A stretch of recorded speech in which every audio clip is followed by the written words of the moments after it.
Hello, welcome to the video, and today we're going to be discussing about my reaction to USMNT versus Mexico at the Estadio Azteca. So was an away game for the USMNT as they had to visit Mexico, and we were a pretty bad. We were a bad side. We were underperforming as an away side comparing to we were looking like some a a World Cup contender as a home side. So obviously, yeah, that's something we should be always be working on, being on a good away side too. But at least we got a result in the game we needed to, because we needed to get a result desperately over here, even though we had an injured squad. So let's discuss about the starting 11. The starting 11 was in a much better improvement from the one against Canada, considering that what we had to work with. So what did Greg started against Canada? So obviously he started the center back duo of Miles Robinson and Chris Richards. I, it was decent. Sergio Dasa as well was available for the game. We had our MMA midfield, but we had Zardes as a striker. I mean, we should all know about how incompetent he is as a center forward. Um, Thankfully, right now he's not even in the roster right now. So this is amazing. But considering that Jordan Peacock absolutely missed an absolute sitter, we should be expecting J.D. Zardes to be back in the squad anytime soon. So yeah, um, Kamikaze was playing in this game because Weston McKennie is obviously out, and we were as well missing other players like Chris Richards, Gino Das. Um, who were we missing too? Hmm, Brendan Anderson as well off the bench. We are missing him off the bench, which would have been absolutely amazing for us, considering that Jordan Morris didn't do much for us off the bench. So obviously, yeah, we were limited. We had a very limited options concerning that with injuries. So we were absolutely going to be expecting to be sitting back against a side like Mexico, and we came out with a draw, which was amazing. And we had our two good chances, which we should have buried. Both Christian Pulisic and Jordan Pickford respectively should have scored those chances, but they didn't. So obviously, yeah, we still have to wait for that away game, for that away win at the Azteca. In during the qualifiers, obviously we beat them in the friendly at the Azteca, but still, that day will one day come. But obviously, it wasn't meant to be this one since we are an primarily injured squad, and obviously, yeah, we could have done a lot better, but again, it is what it is. We were with an injured squad, and at least we came with a result of points. So yeah, um, and we looked good against Mexico at times. So yeah. So now let's discuss about the other games, Panama and Honduras. So Panama they absolutely missed their chance. They missed their chance, and it was to at least catch up to both us and Mexico, but they failed. They failed miserably. All they had to do is beat Honduras, and they didn't. They failed to do that, and now they're gonna have to get a result against us at Orlando. And considering that they failed to win against Honduras at home with Honduras not having Albert Ellis for the game, now this can seriously hurt their chances for World Cup qualification for Qatar. Costa Rica defeated Canada and they got a result, but still they struggled against a Canada team with 10 men and without Alfonso Davies. So again, this is another poor result. For, well, not poor result, but something that left to be desired for a team like Costa Rica. But still, that should be telling us that we should at least be getting a result from one of these two games, and especially against Panama, because look, if we don't have to be worrying about a last game in Costa Rica, we should be taking care of what we need to do at Orlando. That's the first thing we need to do. Take care of Orlando, then worry about San Jose later. So yeah, um Costa Rica will be most likely be putting a B squad against El Salvador, but if they put an A squad, they're gonna have to go against us with a tired squad, and we're gonna be having at least some momentum going off a win against Panama. If we should be beating Panama. We should, because the last time we played them at Orlando in the qualifiers, we absolutely destroyed them 4-0, and that was in 2017, 4 or 5 years back, and that was the World Cup cycle, the World Cup qualifying cycle where we missed the World Cup. Now with an even better squad, and considering that it in the same setting where with the home side, and Panama just came off an absolute stinker against Honduras, we should be going. We should be leaving Orlando and going to San Jose, knowing that we won 3 points, and Costa Rica will absolutely have to score about like who knows a gazillion goals just to catch us in the goal tally. In the goal tally with look here, we are at 9. Costa Rica's at 2. So if we manage to beat Panama by 3 or 4 goals, which we should be doing, we're going to be having a 12 goal differential. And I don't think Costa Rica will be capable of destroying a team like El Salvador. I know El Salvador just played their A squad in Jamaica, and they're out of the World Cup already, so I'm expecting them to put a B roster against Costa Rica. But still, I don't expect Costa Rica to nil in three goals against El Salvador anytime soon. I believe they're gonna be winning 1-0, or even worse, they might even get a draw against El Salvador, or even better for us, they might get a draw against El Salvador. So yeah, this is what we should be expecting. This is what we should be expecting. Look it. Let's hope that Costa Rica drop points out El Salvador, but more importantly, we should be taking care of what happens in Orlando, which is the things that is in our control. We should be taking advantage of that. So yeah, uh, now let's discuss about a lineup I would pick against Panama.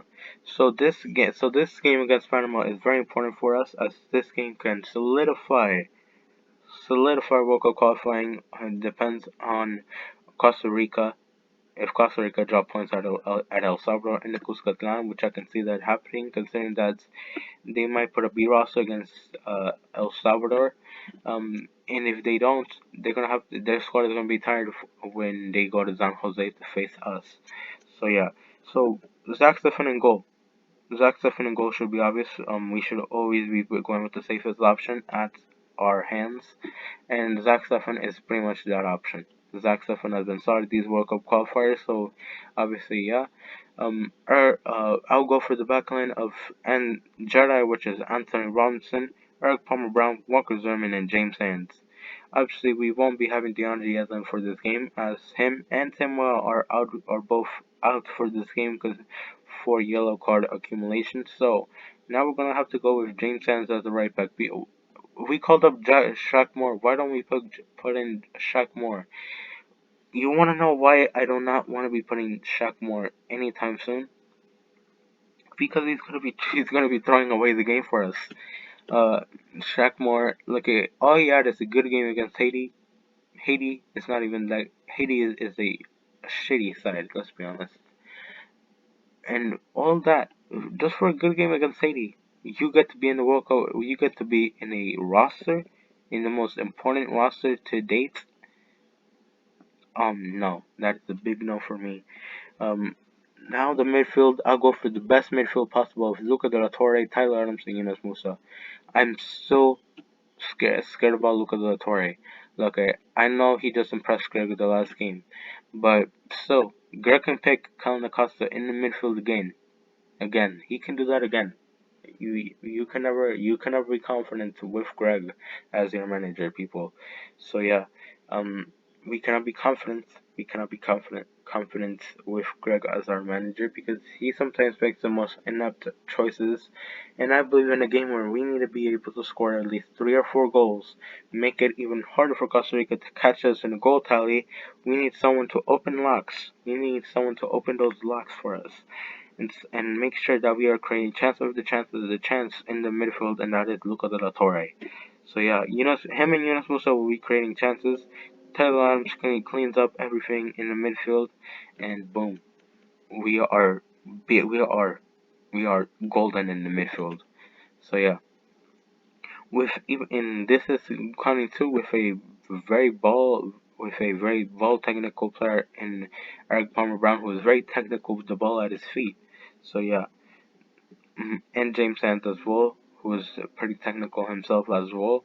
And now let's go for the front three: Christian Pulisic, Cordo Pepe, and Gio Reyna. Jordan Peacock can play in this game over and mind it, but still, we need to go with the safer option, Ricardo Pepe. Jordan Peacock absolutely missed an absolute sitter at the Azteca, and that can uh, that can limit his confidence going into a game, going into a must-win game against Panama. So I believe we're going with Ricardo Pepe, the safest option available. Is the most important one. Jesus Ferreira, we can put him in too, but still, I wouldn't trust Jesus Ferreira as well since he missed two sitters against El Salvador.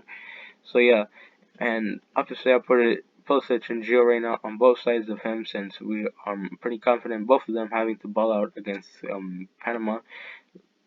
Look, we should be able to win this game with a side like this.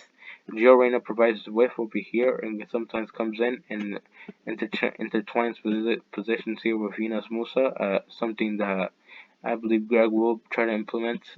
I believe he will try to implement that if Venus Musa does play this game.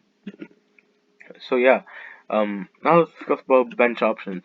So if we're absolutely destroying Panama 2-0, okay, I wouldn't have no problem with putting George Bello in for Anthony Robinson, considering that he has looked pretty good for Armenia Bielefeld in his last game with them in the Bundesliga.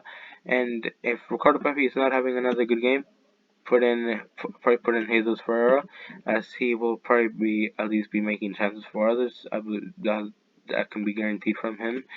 Probably not Jordan Peacock because he look at outside of scoring and winning area duels, he doesn't offer you much.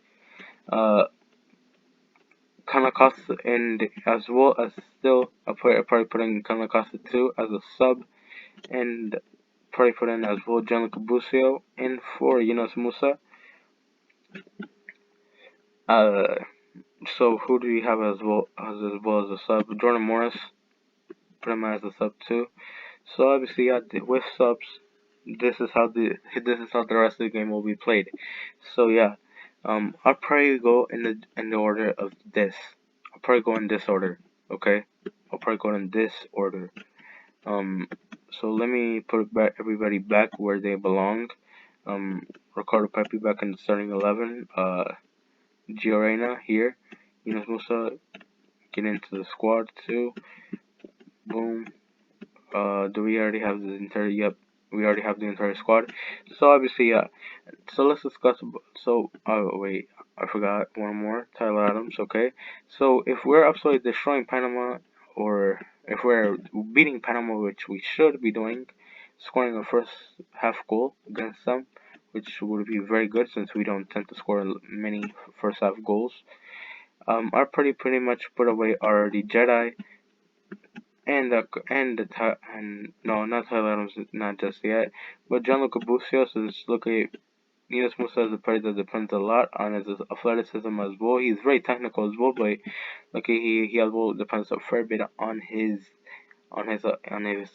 athletic gifts. So yeah, and I'll put Jesus Ferreira in for Ricardo Pepi if it's another rough game for him.